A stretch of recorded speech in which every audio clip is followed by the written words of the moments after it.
Assalamualaikum warahmatullahi wabarakatuh. Kita sudah sampai di bab 3 kelas 12 ini. Agak sedikit saya percepat karena saya ingin nanti ketika bulan Januari itu kita bahas mengenai soal-soal yang dominan keluar di ujian sekolah ya. Jadi untuk kompetensi dasar bab 3 ini, yang pertama menganalisis aturan pencacahan melalui masalah kontekstual. Jadi sebenarnya aturan pencacahan itu awalnya adanya dari peluang ya. Dari peluang ini kita bisa menentukan kemungkinan-kemungkinan yang terjadi ini dengan cara aturan pencacahan. Nama cabangnya, nama besarnya itu ilmu kombinatorik. Saya lebih senang ngomong ilmu kombinatorik karena dia cakupannya lebih luas. Kita bahas apapun, permutasi, kombinasi, itu masuknya ke kombinatorik dibanding aturan pencacahan. Kalau aturan pencacahan itu cuman kita kalau keluar konteks dari itu gak bisa jadinya. Kalau misalkan ada soal ternyata yang di luar yang saya ajarkan, misalkan saya mengajar aturan pencacahan, di situ ada aturan penjumlahan, aturan perkalian, permutasi, kombinasi. Ketika saya memasukkan sesuatu, mengkombinasikan dengan peluang, maka itu bukan aturan pencacahan lagi ya disebutnya ya. Makanya saya inginnya kombinatorik nyebutnya, soalnya lebih luas cakupannya. Kompetensi dasar yang kedua itu menyelesaikan masalah. Di sini banyak sekali masalah ya. Kalau di bab 3 ini soalnya dominannya soal cerita. Emang kalian harus menyelesaikan soal-soal tersebut dengan aturan-aturan yang diberikan nantinya. Nah, untuk pembahasan yang pertama itu ada aturan perkalian dan penjumlahan. Ini saya gabung ke dalam 3.1 ya kalau gak salah. Ya, 3.1. Definisi awalnya tentu dari peluang. Misalkan kita melempar sekeping uang logam, maka hasil yang mungkin adalah angka atau gambar ya. Kalau ruang sampelnya uang logam, kalian harus tahu S itu ruang sampel, karena kita akan bekerja dengan hal-hal yang seperti ini ya, hal-hal yang seperti ini. Jadi kalian harus paham. Ruang sampel itu S. Nah, berarti ada berapa nih? Ada angka atau gambar. Maka ketika saya bilang kardinalitas dari S itu adalah jumlahnya.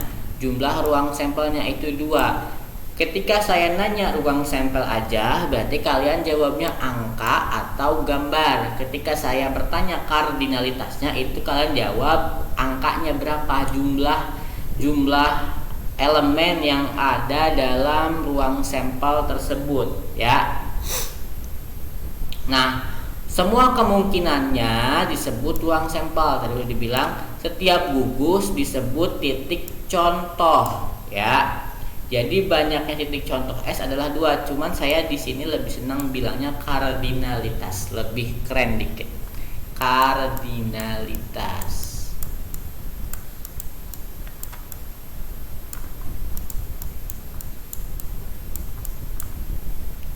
Oke.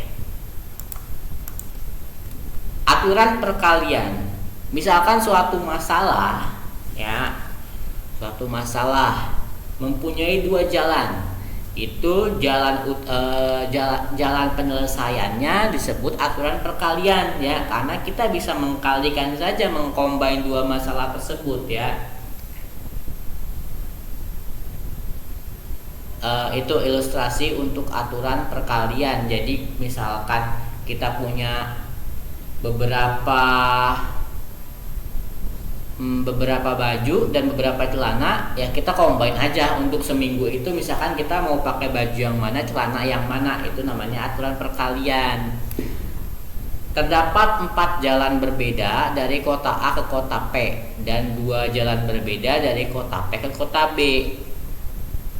Tentukan banyak cara seorang dari kota A ke kota B melalui P.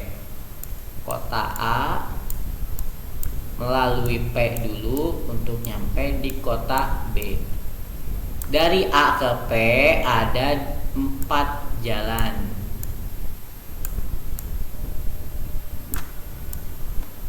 Dari P ke B ada 2 jalan. Ya. Contoh gini, kamu dari sini mau ke sini. Dari sini ke sini, dari A ke P kamu naik angkot. Dari P ke B gak ada angkot ternyata, adanya cuma ojek atau andong ya. Maka ini dapat dihitung satu angkot, ojek misalkan. Misalkan dari A ke P naik apa? Kereta. Di sininya naik ojek gitu ya. Dari ini ke sini naik kendaraan apa lagi? Itu disebutnya aturan perkalian. Kalian bisa, karena kalian bisa dari A ke P naik ini dulu baru naik ini, atau dari ini dulu baru naik ini, terserah kalian ya. Jadi ini namanya mengcombine suatu masalah karena kalian punya 2 cara dan satu tujuan sebenarnya, tapi harus melewati tujuan ini terlebih dahulu, maka kalian harus combine. Itu namanya aturan perkalian. Kalian bebas misalkan kalian gak mau naik angkot, pengen naik kendaraan yang lain, ada kan tersedia. Selama itu tersedia, di sini tersedia, ya kalian bisa milih apa aja sebenarnya.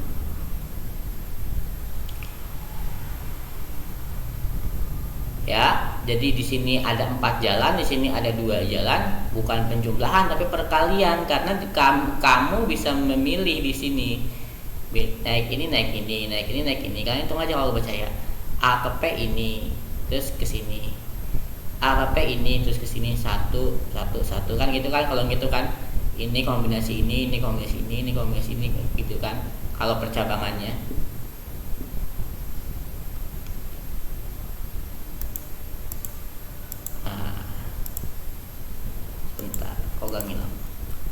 Ada lagi, awas jangan tertukar. Ini masalah yang sering tertukar. Kalian menjawab, sebenarnya soal itu gampang ya, karena kalian keder, jadi jawabnya pakai aturan penjumlahan, padahal dia bukan aturan penjumlahan. Bedanya gini, peristiwanya bertahap ya. Cuman di sini kalian perhatikan, peristiwa pertama dilakukan dengan R1 cara dan peristiwa kedua dilakukan dengan R2 cara. Intinya memilihnya berulang, cuman itu aja yang dilakukan, tahapannya sama, variabelnya sama, di sini sama-sama R. Cuman dia di sini tahapannya banyak, namanya aturan penjumlahan. Ya. Misalkan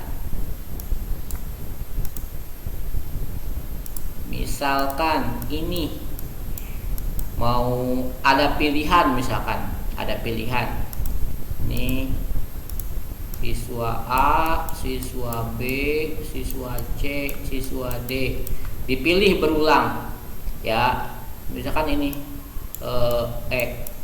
milih ini dulu terpilih udah, milih ini dulu terpilih udah. Cuman caranya sama. Kalau tadi kan dengan syarat kendaraannya berbeda ya dari setiap pilihan. Ini caranya sama, itu doang. Kayak kamu melempar koin, emang melempar koinnya gimana sih caranya? Pasti sama kan? Kamu memilih orang, kamu menjawab soal, pasti sama aja. Contoh, untuk mengikuti suatu kompetisi, sebuah sekolah diwajibkan mengirimkan 1 perwakilan. Nah, jika dalam tahap akhir terpilih 3 siswa laki-laki dan 2 siswa perempuan, tentukan banyak cara sekolah memilih wakilnya. Nah kan cara pemilihannya sama kan? Sekolah mau milih siswa, ternyata hasil akhirnya terpilih 3 siswa laki-laki dan 2 siswa perempuan. Walaupun kelaminnya sama, cuma cara milihnya sama kan, dengan cara dites misalkan dua-duanya. Ini si R1, ini si R2, maka dua-dua tersebut karena cara pemilihannya sama, itu disebut aturan penjumlahan. Berarti cara memilihnya 5 gitu. Jangan sampai ketukar soalnya. Ya. Ada lagi namanya aturan pengisian tempat, yaitu filling slot ya. Nah, banyaknya bilangan ratusan yang dapat dibuat dari angka-angka 1, 2 sampai 7. Ini bilangan 1 sampai 7 ya, tanpa ada pengulangan adalah. Nah, misalkan saya jabarkan di sini 1 2 3 4 5 6 7. Fokus ratusan, berarti kalian bikin kotak 3. Ratusan itu ada 3 digit ya.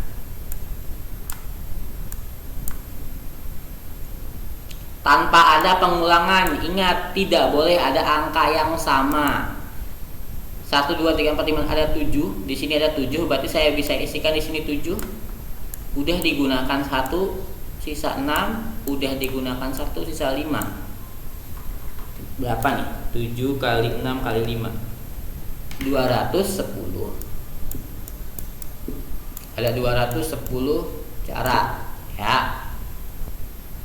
Seperti itu. Jadi kalian pahami dulu kalimatnya apa, terus ada kata kunci di sini tanpa ada pengulangan, baru kalian masukkan ke dalam kotak tersebut. Terus hasil akhirnya dikali.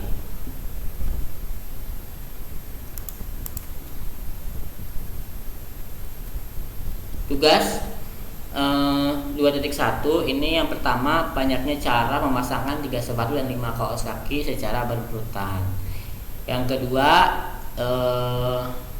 ini filling slot ya. Yang ketiga juga filling slot. Oke, pertemuan kali ini cukup sampai di sini. Tugasnya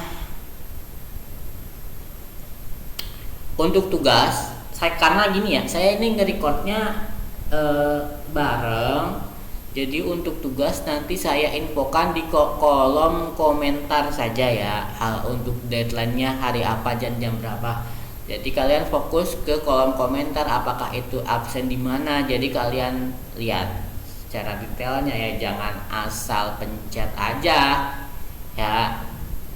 Detailnya juga lihat, jangan sampai telat, jangan sampai salah absen. Wassalamualaikum warahmatullahi wabarakatuh.